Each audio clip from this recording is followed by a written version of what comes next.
편서풍이 북반구에서는 이렇게 두 줄로 이렇게 편서풍이 불어요. 편서풍을 타고 비행기를 막 이렇게 가면 비행기가 기름도 덜 닳고 빨리 가고 해서 제 예상 시간보다 훨씬 빨리 가기도 하죠. 그래서 이렇게 비행에서는 편서풍을 많이 이용하기도 해요. 편서풍이 이렇게 보면 우리나라가 한 요쯤에 있거든요. 여기가 이제 중국이고 여기가 우리나라, 여기 일본 이렇게 돼 있는데, 편서풍이 아래 편서풍이 걸릴 때도 있고 위에 편서풍이 걸릴 때도 있는데, 아무래도 위에 편서풍이 북극에 가깝기 때문에 훨씬 차갑고, 남쪽에 이쪽의 편서풍은 좀 따뜻하고, 그러지만 그래도 상공 굉장히 높은 데서 불기 때문에 둘 다 편서풍들은 다 이제 시원하죠. 그런데 이제 이 편서풍들이 여기가 이제 북극이잖아요. 23.5도 기울어져 있는데, 이 북극에 이제 이렇게 그 기류에 따라서, 온도에 따라서 편서풍들이 무너졌다가 다시 또 편서풍이 불기도 막 하고 그러거든요. 그러니까 대기 불안정으로 편서풍이 효과가 짱짱할 때도 있고 좀 무너질 때도 있고 그래요. 그런데 이제 이번에 며칠 전에 위쪽에 있는 편서풍들이 막 다다가 하나 무너져가지고 뚝 떨어져 나왔어요. 이걸 보고 이제 위에 있는 편서풍이 뚝 떨어져서 밑으로 내려오기 때문에 한랭 전선을 만들어요. 그래서 한랭와라고 그래요. 이제 뭉쳐있다. 뭉칠 와짜 써가지고 이 차가운 공기가 남쪽으로 휙 내려오거든요. 위에 편서풍에 떨어져 나온 거예요.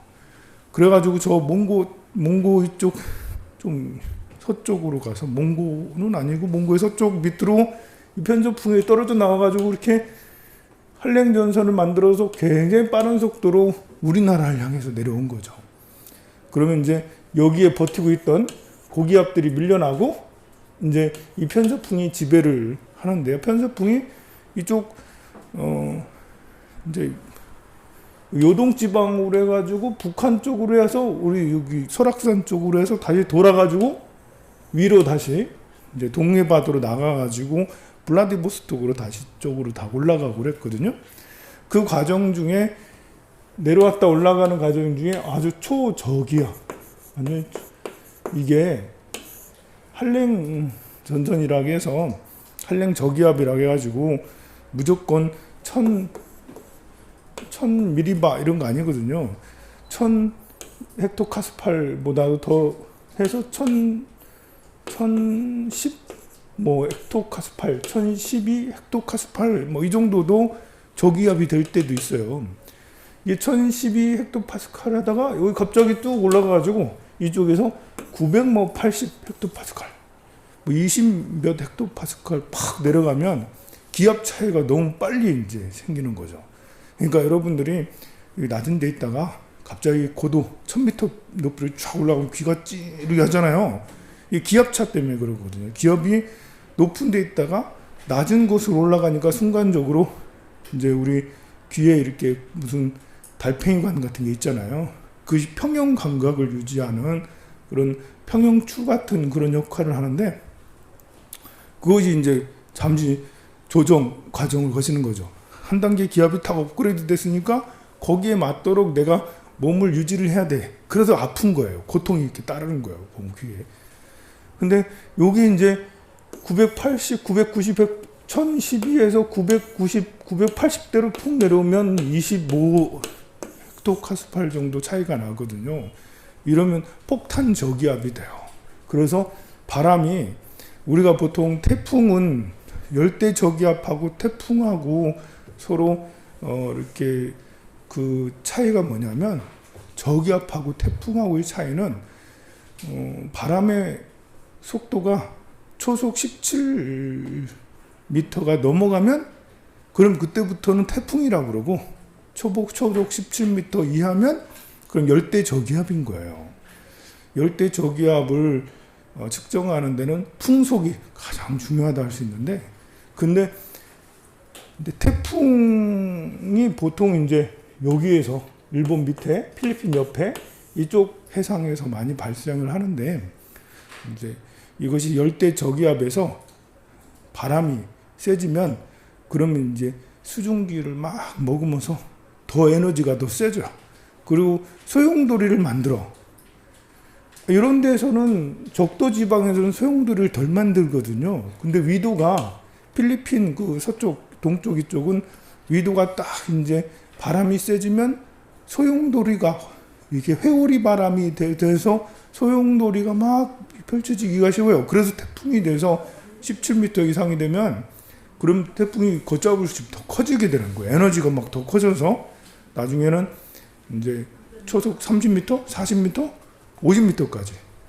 그리고 그때 기압은 960, 950까지 막 계속 내려가게 돼서 기압이 더 내려가면 주변 기압하고 차이가 크기 때문에 태풍의 속도가 더 빨라지는 거예요. 그때 어쨌든 이번에 지난 이제 3일 동안 바람이 엄청 셌는데요. 그것은 이 한랭와에서 편서풍에서 내려온 한랭와에서 이것이 우리나라로 내려오다가 다시 턴해서 다시 북쪽으로 저쪽 캄차카반도 쪽으로 이쪽으로 올라가면 캄차카반도가 있거든요. 캄차카반도 쪽으로 올라가면서 굉장한 기압 변화가 있었다. 그래서 초속 20m 정도의 바람이 불었어요. 그 이제 이렇게 봉정암 올라갈 때까지만 해도 바람은 그렇게 세진 않았어요.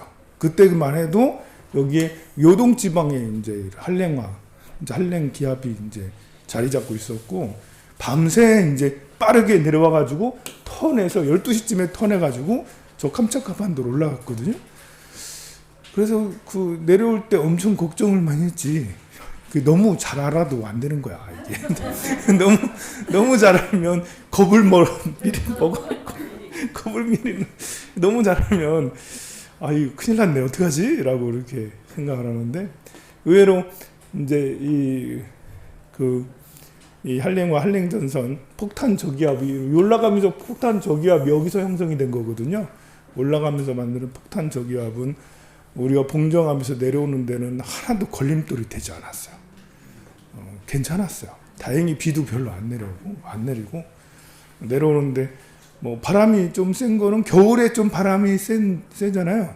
겨울에 바람이 센 게 다 대부분 이런 편서풍에서 떨어진 한랭화 이런 것들 때문에 훨씬 바람이 센 거예요. 그러니까 우리는 태풍만 밑에서 올라오는 태풍만 바람이 센 게 아니라 겨울에 가만히 살펴보면 태풍만큼 센 바람들이 자주 불어요 보면.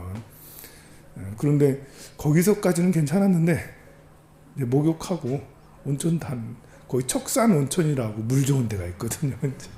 거기서 온천을 하고 내려오는데 버스가 내가 좀 더 먹고 살을 좀 찌야 될 것 같아. 근데 버스가 더 무거워야 될 것 같아. 우리 보살님들이 또 다이어트를 많이 해가지고 몸무게가 별로 안 나가는가 봐요. 바람이 너무 세서 버스가 막 이렇게 기사님이 이렇게 핸들을 잡고 있는데 가서 자꾸 왔다 갔다 해 차가. 바람이 너무 세니까 저러다 이렇게 넘어지는 거 아니야 할 정도로 바람이 하네. 옆에도 차가 지나가냐 2차선이니까 4차선이니까 그래서 저러다 옆에 차랑 이제 같이 부딪혀 사고라면 어쩌지? 걱정을 굉장히 많이 했습니다만 그러니까 기사님들 우리 차가 세 대 갔거든요. 야 우리 차 기사도 그런데 나머지 차들 나중에 휴게소도 늦게 오고 막 그러는 거예요. 우리 보면은 은근히 걱정을 많이 했습니다. 그런데도 도로에 차들은 사고 나는 차들은 별로 없더라고요. 신기하게. 우리 버스만 제일 힘들었던 것 같아. 버스가 뭐 이렇게 이게 초속 20m가 넘어가면 야 이제 큰 차들 몰고 다니면 안 되겠구나. 이제 자 이렇게 이제 물의 기운이에요. 이렇게 물의 기운은 제일 아래에 있죠. 물의 기운이 열을 만나요. 물의 기운은 얼음이 되기도 해요. 네, 그래서 얼음이 되면 이제 꽁꽁 언 거죠. 얼음도 물의 기운이에요. 이게 이제 얼음의 기운이 12월, 1월 이때가 이제 얼음의 기운이라 알 수 있어요. 월로 되면 4월, 축월 그래서 자년, 축년 이런 사람들은 사실 꽁꽁 얼어 있어요. 특히 축이라는 것은 이제 너무 꽁꽁 얼어 있어가지고 안 바뀌어. 자하고 축은 별로 잘 안 바뀌는 사람들이에요. 생각이 잘 안 바뀌어. 행동이 잘 안 바뀌어. 근데 축은 이제 1월 달이니까요. 이거는 이제 안 바뀌긴 하는데 그 다음에 인월, 2월 달이 있거든. 인월이 되면 이제 괜한 열기가 생겨요. 이제 얼음이 녹기 시작해. 얼음인 상태랑 얼음이 녹기 시작한 상태랑은 정말 다르죠. 얼음이 녹기 시작하면 새로운 희망이 생기고 뭔가 큰 변화가 일어나요. 변화가 되기 직전인 축은 은근히 교육이 필요해. 축은 공부를 안 하면 꽝이다.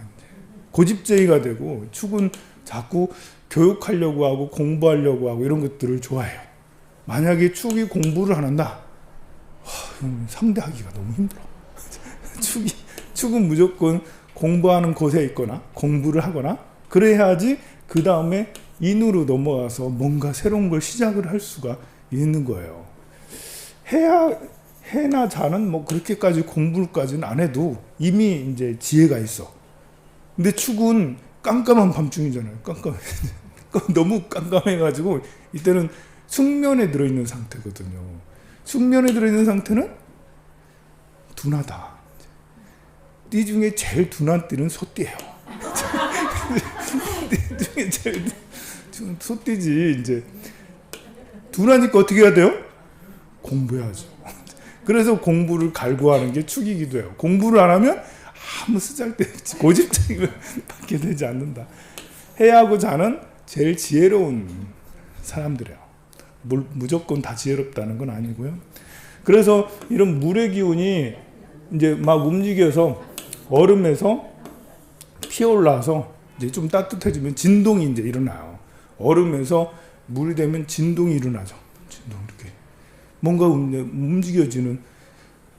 왜 우리가 꽁꽁한 땅에서 봄이 되면 땅이 푸석푸석해지죠. 얼음이 녹아서 땅이 푸석푸석해져. 이게 이제 푸석푸석해져 부풀러 올라온다고요. 그래야지 이제 거기다 씨앗을, 그게 녹고 나면 씨앗을 뿌려서 그게 거름도 되고 어떤 땅의 기운이 이제 그 씨앗을 뿌려주는 준비가 되는 거죠. 그래서 그것이 인이에요. 인. 땅이 푸석푸석해졌다. 얼음이 녹아서 푸석푸석해졌다. 하지만 아직은 쓸모 있는 건 아니다. 그리고 인은 희망으로 가득 찬 거죠. 올해가 인년이잖아요. 희망으로 가득 차. 근데 아직은 푸석푸석해서 쓸 수 있는 것은 아니에요. 그것이 묘월이 되면 그러면 이제 어느 정도 이렇게 푸석푸석한 것도 가라앉고 얼음도 다 녹고 이제는 씨앗을 뿌릴 준비가 돼서 묘월과 진월에 진짜 씨앗을 뿌리고 하죠. 진월은 그래서 정말 4월달이거든요. 양력으로 보면 4월이에요. 그래서 새싹들이 막 피어오르고 해서 이때는 나무의 목의 기운이 이제 뭐랄까 희망의 기운이 꽉 차올라서 다음 단계로 도약하는 때가 되죠. 그래서 진월에 태어난 사람들은 꿈이 커요. 그래서 보면 뭘 펼칠 꿈이 커. 수월에 태어난 사람 반대거든요. 수월은 9월이에요. 9월에 태어난 사람은 그만둘 걱정을 더 많이 해. 진월에 태어난 사람은 하려고 하는 것을 더 하려고 어떻게 하면 더 할까를 하고 수월에 태어난 사람은 어떻게 하면 더 그만둘까. 최고인 상태에서 그만두는 거고요. 우리가 이제 손절도 미학이 있고 그리고 익절도 미학이 있어요. 이렇게 그 손절을 하더라도 제일 좋은 상태에서 손절을 해야 되잖아요. 익절을 하더라도 제일 좋은 상태에서 익절을 해야 되잖아요. 진월이든 수월이든 최고를 추구하는 사람들이에요. 가장 이제 아름다운 사람들이지. 수월에 태어나거나 진월에 태어난 사람은 예쁜 걸 갖기를 되게 좋아해. 물질에 대한 집착이 다 커요. 가지려고 가장 좋은 걸 하려고 하는 이런 것들이 있죠. 그럼 진하고 술하고 둘 다 있으면 하려고 하기도 하다가 그만둬야지. 그만두려다가 다시 또 해야지. 뭐 하려고 하다가 다시 그만둬야지.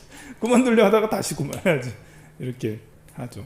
그러다가 이제 물의 기운이 따뜻해지면, 목을 만나서 따뜻해지면 나중에 이제 화로 승화가 되어 이게 수증기가 돼서 쭉 올라가게 됩니다. 수증기가 돼서 쭉 올라가면 가장 끄트머리에 미월이 기다리죠. 그래서 보통 이제 5월달, 6월달, 7월달, 이게 4월, 5월, 미월인데요. 이 5월달, 6월달은 구름을 타고 다니는 사람들이라고 생각하면 돼요. 이제 이분들의 행동은 뿌리가 없어. 그냥 하늘을 날아다니는 거야. 바빠요, 그래. 이분들은 구름 같아서 금방 나타났다가 금방. 이분들은 하루 종일 붙잡아 놓을 수가 없어요. 붙잡아 놓을 수 있는 사람들이 아니에요. 이분들은 할 일이 많아. 할 일이 많아서 한 곳에 오래 있지 않아요. 한 곳에 오래 있지 않고 여기 있다가 돌로 휘용 가고 여기 있다가 휘용 가고 번개처럼 할 일이 많으신 분들이에요. 일정이 빼곡하다 이제. 왜냐면 이분들은 구름이고 수증기잖아요. 올라가 있잖아요. 올라가 있어. 그러면 이제 제일 낮은 거는 해월 자월이죠. 11월달, 12월달은 하루 종일 있을 수 있어요. 하루 종일 그냥 들러붙어가지고 이제 거기 있을 수 있어. 이제 그래서 미월이 되면 끝까지 이게 축월은 내가 이렇게 제일 멍청하다고 그랬잖아요. 이게 그냥 껌딱지로 그냥 붙어 있는 거거든요. 그냥 꿈꾸고 있는 거야. 이렇게. 이제 이 미고의 반대가 미월이에요. 7월에 태어난 사람은 독해요, 징해요. 끝까지 가겠다는 거예요. 해볼 때까지 해보겠다는 거예요. 나 해볼 때까지 해볼. 그래서 미월에 태어나거나 미년에 태어난 사람들은 끝장을 한 번씩 본 사람이다. 끝장 본 경험이 있다. 해볼 때까지 해본 경험이 있다. 좋은 쪽이든 나쁜 쪽이든 마찬가지예요. 좋은 쪽으로 끝까지 해볼 수도 있고요. 악질로 끝까지 해볼 수도 있고. 끝까지 가는, 계속 끝까지 올라가겠다는 거죠. 그러다가 이제 8월이 되면 신월이 되죠. 이제 가을이 이제 돼. 입추 8월, 여기서 말하는 건 절기를 말하는 거예요. 8월 7일 정도가 이제 입추거든요. 다 이제 월 초예요. 그러니까 저는 양력으로 6월 6일 생일인데 이때는 6월 달에 아니고 5월입니다. 5월. 6월 7일이 돼야지 그 다음에 이제 6월로 보거든요. 5월. 그래서 저는 6월 6일에 태어났음에도 저는 이제 뱀월 달이죠. 자, 8월 달, 9월 달 이거는 이제 끝까지 올라간 것이 이제 구름이 미는 사실 먹구름이야. 이제 끝까지 올라갔기 때문에 그 다음부터 이제 신월이 되면 먹구름으로 바뀌어가지고 비가 내리기 직전인 거예요. 무거워. 더 이상 버티기가 힘들어요. 이제 올라가서 내려갈 길만 남은 거예요. 그래서 이게 금이라는 게 금기운이거든요.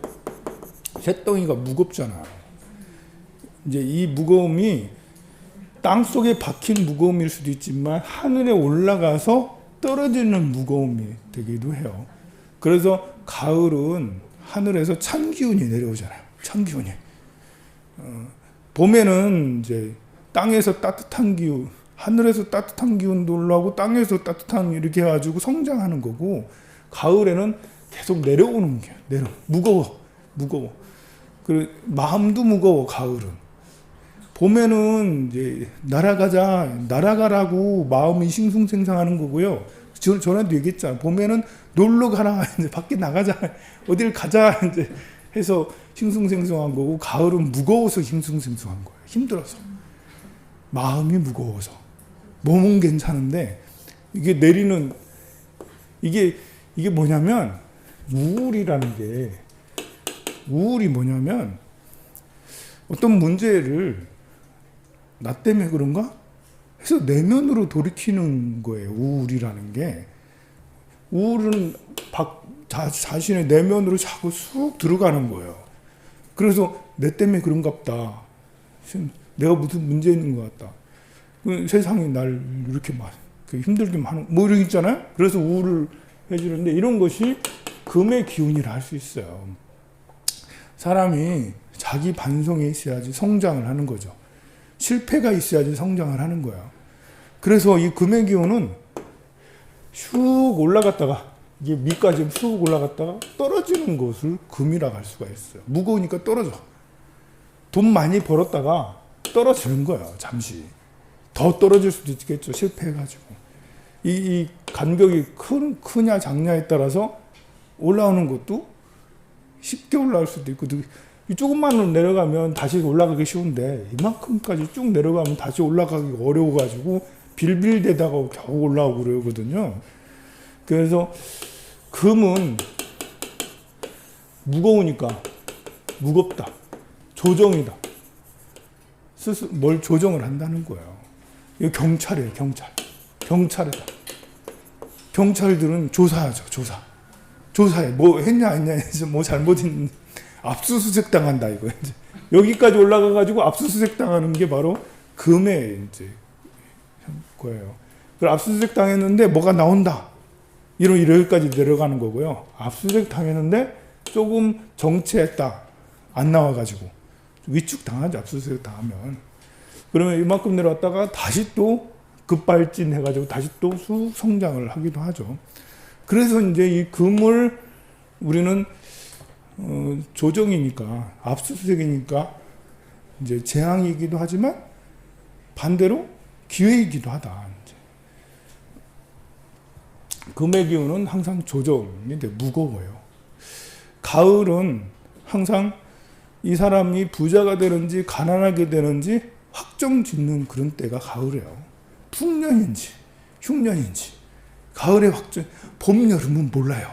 누가 부자인지 누가 가난한지. 물론 전에 작년 해놓은 게 이제 있으니까 기본 재산이 있으니까 거기서 이제 판가름이 이미 나 있겠지만 그걸 배제한다면 기존 해놓은 걸 배제한다면 여러분들한테 똑같이 땅을 똑같이 100평씩 주고 자 경작합시다 시작합시다 라고 하면 봄 여름은 몰라요. 잘. 물론 이제 세세하게 살피면 이 사람이 잘 키웠는지 못 키웠는지 알겠지. 그러나 잘 드러나지 않아요. 봄 여름은. 가을이 돼서 수곡이 되고 그게 값으로 매겨지고 겨울에 저장이 되면 그때 누가 부자인지 누가 가난한지 드러나는 거예요. 근데 완전히 망가뜨리면 이제 봄 여름에 열심히 한다고 하다가 정말 뻘짓까지 한 거야. 그래가지고 가을에 보니까 밑에까지 여기까지 쑥 내려가. 여기 밑에 시작하고 똑같아.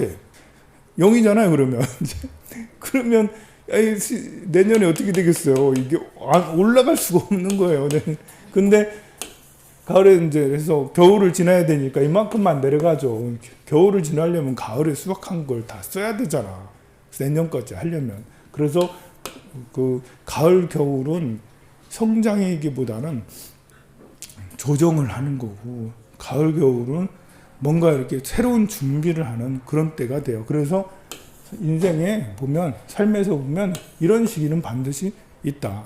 너무 수확을 못해서 마이너스까지 파고 들어간 빚까지 지면은 다시 회생하기 참 어렵다. 그래서 이런 금의 기운을 우리는 잘 이해를 해서 이것이 역경이고 실패이고 뭐 답답한 거기도 하고 이게 장애이기도 해요. 문제가 터진 거예요. 문제가. 여기서는 문제가 있는지 몰라요. 그래서 그 사람들이 봄, 여름 사람들은 철이 없고요. 가을, 겨울 사람들이야말로 진짜 철이 본래 있는 사람이에요. 근데 무조건 그렇다는 건 아니에요. 성향이 그렇다는 거지. 자, 그래서 금을 우리가 잘 견뎌야 된다. 잘 이해해야 된다.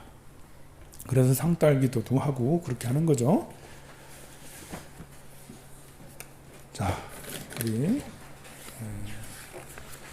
불교학 그 화엄경 도해 화엄경 150페이지 대위강태자 이거 했죠. 1만 명의 부인이 있다고 그렇게 막 했어요. 150페이지 밑에 이렇게 보면 그렇게 했어요.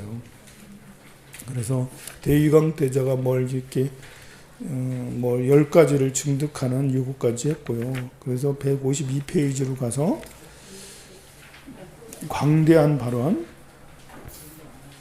그때의 희견선 선의왕은 37,000의 부인과 처녀 500왕자 6만 대신 등 70, 700, 1000억 나유타 중생들의 호의를 받으면서 이렇게 제가 봉정암에 있는 동안에 이렇게 우리 절의 사람들이 이렇게 절에 안 있고 다 자장암에 가셨더라고.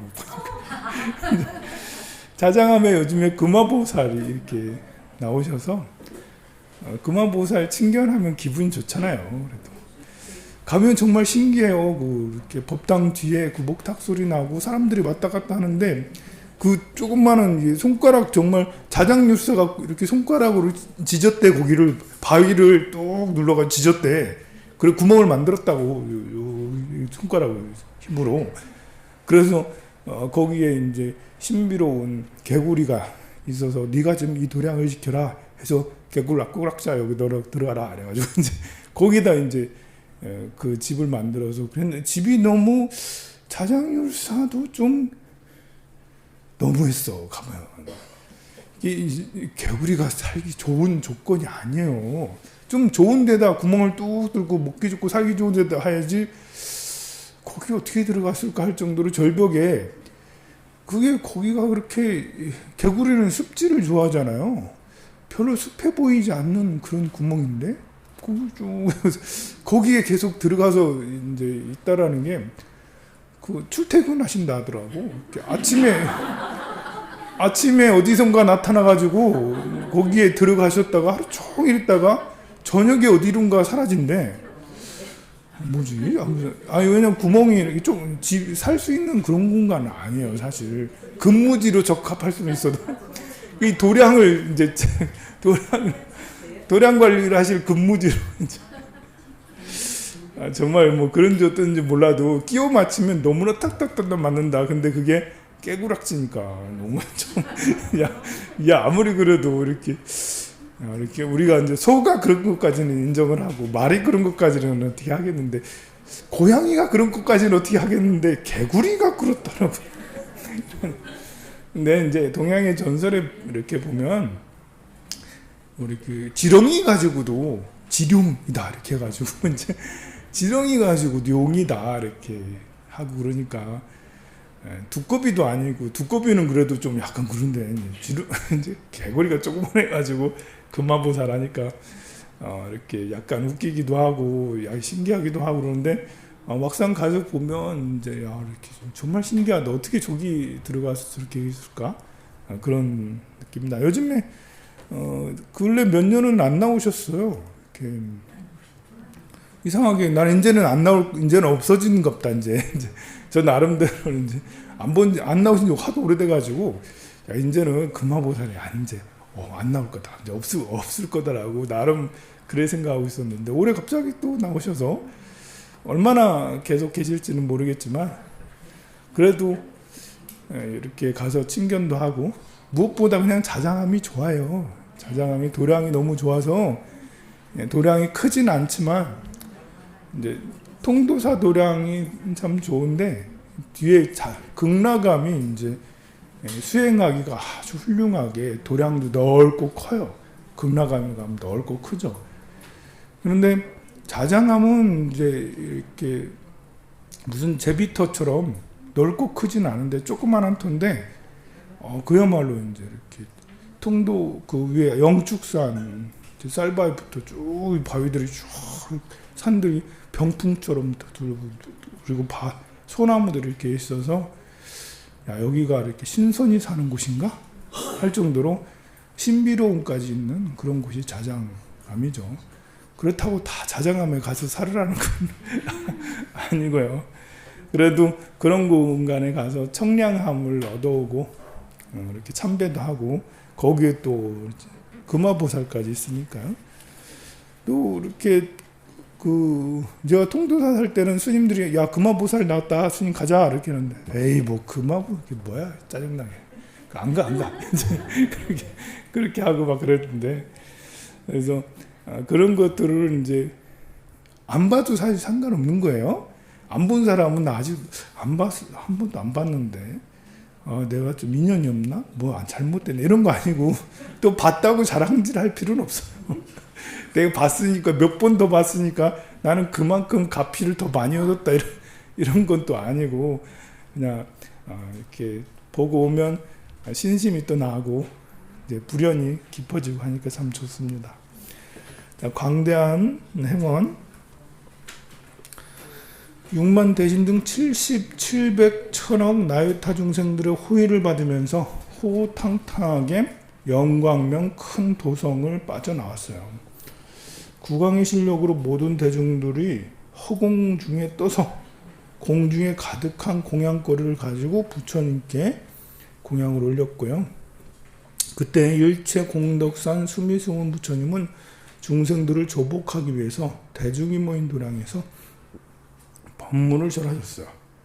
그때 대위광보살이 이 법을 듣고 일체 공덕산 수미승원은 부처님께서 지난 세상에 모으신 법바다 광명을 얻고 보살은 이른바 자신이 얻은 이 지혜 광명으로 부처님의 지난 세상 온갖 수행을 보았고요. 온갖 곳에 태어난 것을 보았어요.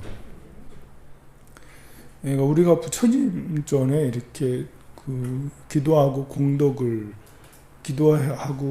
공덕을 짓고 하는 것은 결국은 자신을 봐서 깨달음에 이르도록 하기 위함이죠. 우리가 이제 이렇게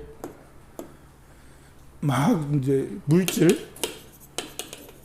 물질적으로 막 내달리면 우리가 사는 세상은 물질 세상이다 보니까요. 몸이 물질이잖아요. 그리고 주고받는 먹을 거, 마실 거, 또 남녀간의 관계하는 거, 또 가족 관계 이런 것들은 모두 다 물질을 기반으로 두고 있기 때문에 물질적 사고를 하고 있어요. 물질적 사고를 하면 물질은 잘 보여요. 이렇게 돈도 보이고 병도 보이고 사람의 모습도 잘 물질적 사고를 하니까 이제 미추가 중요한 거예요. 예쁘다 안 예쁘다, 이게 좋다 나쁘다, 이제 명품이다 그렇지 않다, 가치를 자꾸 매기잖아요.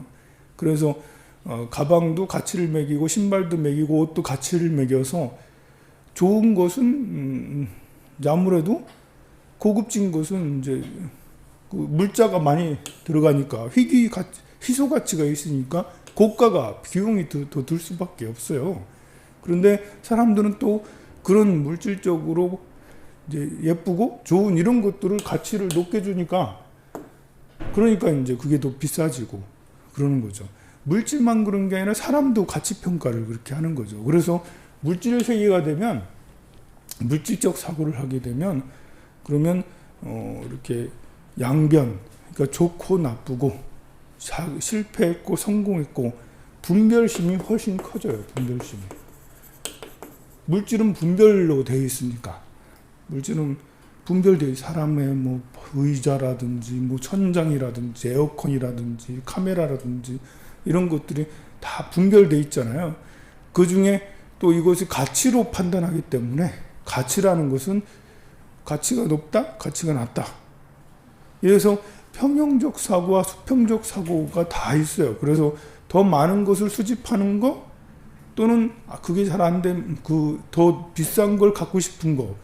그래서 더 사고가 분별심이 굉장히 커요. 그래서 거기다 사람도 집어넣는 거예요. 사람도 가치가 있는 사람, 가치가 덜한 사람. 뭐 또 예쁘면 가치가 더, 잘생기면 더 가치가 더, 또 나이도 얼마면 가치가 얼마, 뭐 나이가 모르는 것도 가치가 얼마. 그래서 사람도 분별하게 되죠. 근데 정신적 사고는 그게 아니죠. 정신적 사고는 좀 많이 다르게 돼요. 물질적 사고가 분별심으로 극도의 양극화를 이루게 되죠. 권력도 물질적 사고로 인해 생기는 거예요. 이렇게 왕이 있고 신하가 있고 집안에서도 대주가 있고 그 밑에 뭐 다른 이제 가족들이 있고 이렇게 하는 것도 그 대부분 물질적 사고로 인한 양극화 현상이라고 할 수가 있어요. 이것이 삶에서 필요하죠. 그대로부터 물질적 사고는 굉장히 중요해요. 먹고 사는데 달렸기 때문에 사냥을 하고 채집을 하고 이렇게 하려면 힘세고 또 사냥에 재능이 있고 또 그렇게 해야지 이렇게 살아남고 그러거든요. 그러니까 물질적 사고는 생존하고 직결돼 있죠. 그래서 기본적으로 우리는 물질적 사고를 할 수밖에 없어요.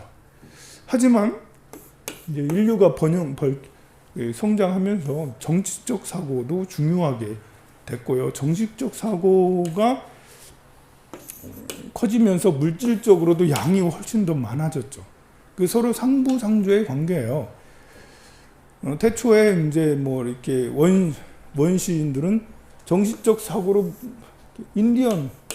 인디언을 생각하면 모든 인디언이 다 그런 게 아니고 일부 인디언 종족은 정신적 사고를 굉장히 중요시 여기고 물질은 그냥 우리 나눠서 같이 먹으면 돼.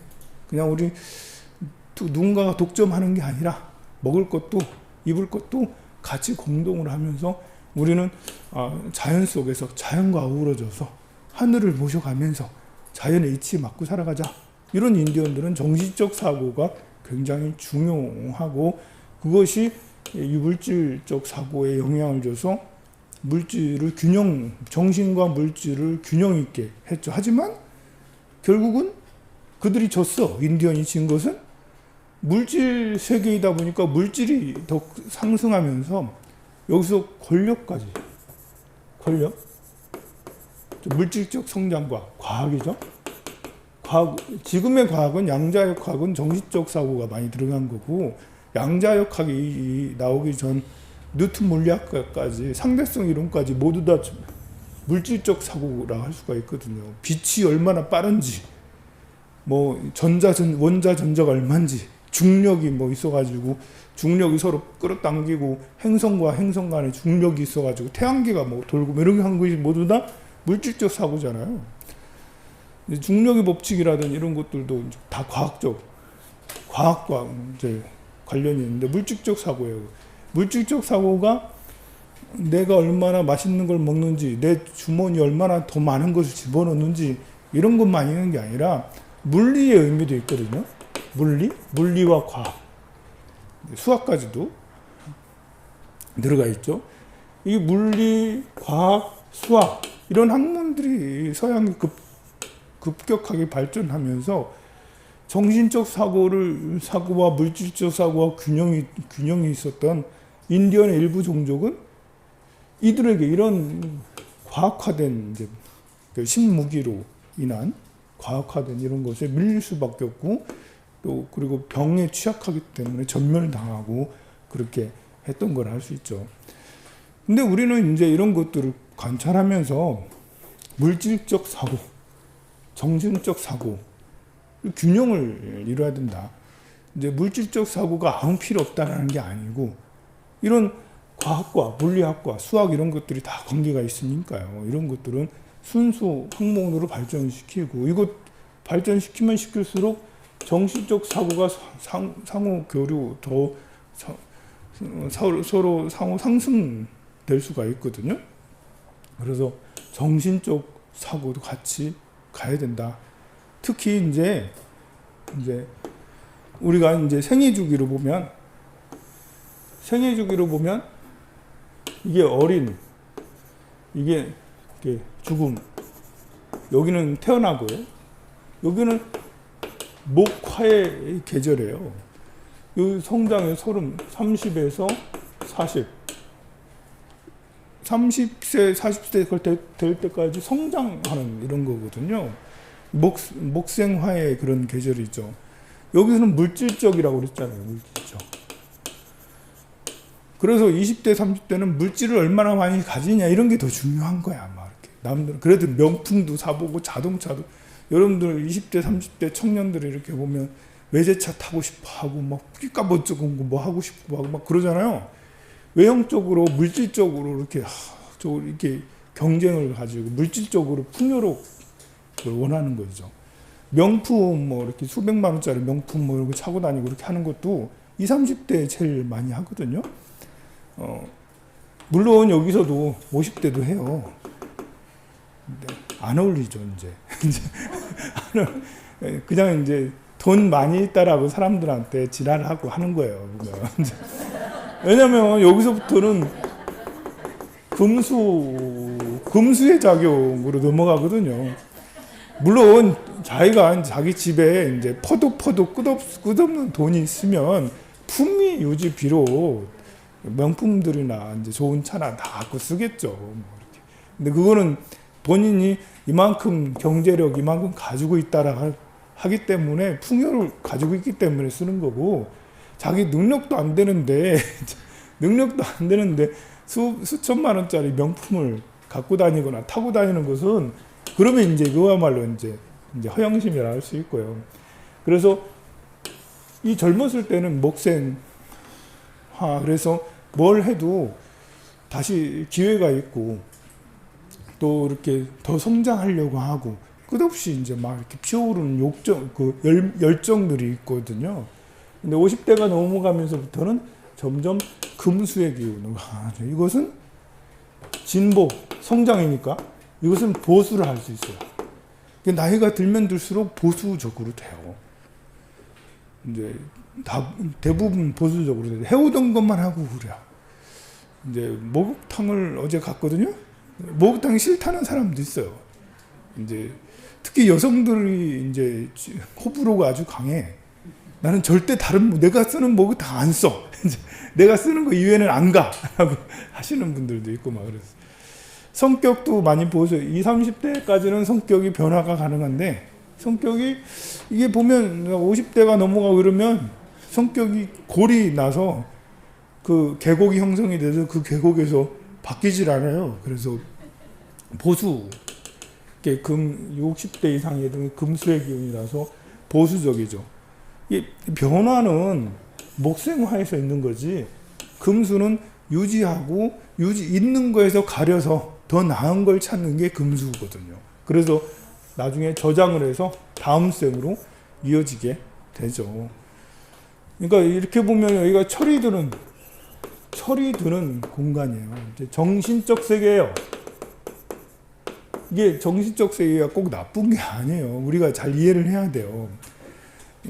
여기가 오히려 물질적 세계고 20대, 30대까지 어렸을 때부터 이게 30, 40대까지가 물질적 세계고요. 오히려 나이 들어서가 정신적 세계예요. 그런데 가만 보면 아닌 것 같죠. 가만 보면 나이 들어서 물질이 더 중요하고 돈밖에 모르고 사람들이 이렇게 이제 뭐랄까 오히려 나이 들어서 사람들이 왜 이렇게 다 멍청해지고 정신적으로 이렇게 나누는 것도 이렇게 10대 애들은 잘 나눠요. 그런데 나이가 들면서 왜 더 못 나누지? 자기밖에 모르고 이기적이지? 왜 더 이렇게 사람들이 더 뭐랄까 이렇게 뭐 수전노 같이 그런 사람도 있고 막 그래요. 그런데 사실은 이제 나이적으로 보면 지금처럼 말한 것이 이렇게 정신적 사고로 가야 되는 것이 맞는데 근데 이제 보수화돼 있잖아. 보수화. 여기서 이 30대까지의 이렇게 습관을 잘못 들인 거예요. 습관을 잘못 들여서 그 습관이 나쁜 습관들로 계속 이어지니까 나중에는 나쁜 습관이 고쳐지지 않고 계속 그렇게 있는 거죠.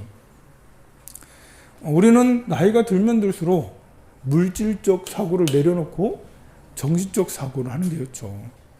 저는 이상하게 특이하게 어렸을 때 정신적 사고를 했어. 뭔가 좀 거꾸로 된 것 같아 지금.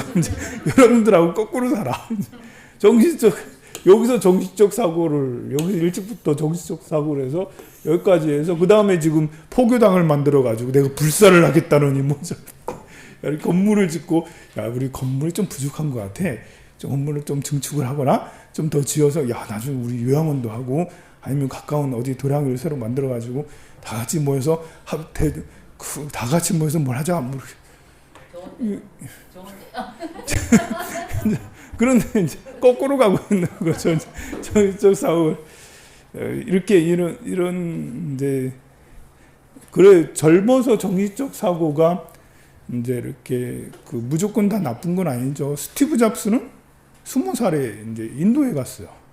20대 인도에 가가지고 요가도 배우고 선도 배우고 일본에 선도 많이 배웠거든요.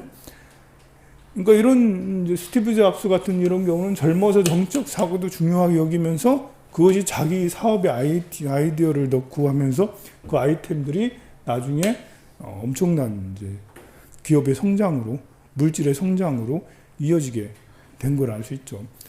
그러니까 큰 기업을 해서 성공한 사람들, 일론 머스크도 마찬가지야. 정신적 사고를 했는지 모르겠지만 꿈이 일단 광대하게 커. 20대, 30대 얼마나 꿈이 커. 해서 그 꿈을 이루기 위해서 뭐 전기차니 뭐니 그런 얘기를 하면서 이제 우주, 화성 탐사니 이런 거 다 이게 뭐 화성 탐사를 하겠다, 전기차를 하겠다, 미래 산업이잖아. 로봇 산업을 로봇을 하겠다 다 목화거든요. 금수는 여기 있는 사람 절대 꿈도 안 꿔. 그러면 야 그거 하지 마. 그거 하다 망한다. 망하니까 하지 마. 있는 거나 유지나 잘해. 연금 보험 잘 넣고 이제 연금 다 먹고 살아야지. 새로운 것에 뭐 도전하니 이런 거거든요. 그런데 이제 기후는 원래 그렇지만 나이가 드는 이런 사람들은 정신적 사고를 오히려 해야 된다. 사실 물질적 사고가 금수고 금이고 정신적 사고 목화거든요. 이게 약간 이제 뭔가 되게 이제 교차되고 어려운 문제가 있어요. 정신이라는 게 목화지만 실제로 이제 이렇게 우리에게 드러나는 것은 금수로 이렇게 나이가 드는 들어가는 이런 때가 정신적 사고가 중요한 때고, 이게 우리의 욕구는 나이 들면서 편해지고 싶고 뭐 물질적으로 풍요롭고 싶고 불편하고 싶지 않아. 그런데 사실은 세상이 요구하는 것은 나이가 들면서 철이 들으라 이거예요. 젊어서 물질을 많이 갖고 싶지만 젊어서는 사실 도전해야 되는 거죠. 그래서 젊어서 이렇게 그 많은 자기가 뭐 이렇게 권력을 뭐 쓰고 뭘 하고 뭐 이렇게 하고 싶지만 사실은 젊어서는 모든 것 그런 건 중요한 게 아니야. 물질은 중요한 게 아니야. 내 아이디어로 승부할 거야. 내 정신 세계로 남아갈 거야. 내 별로 돈이 중요한 게 아니야. 이렇게 하면서 정신 세계로 나아가고 이렇게 하면 나중에 크게 되고, 이게 나이가 들어서 물질 세계만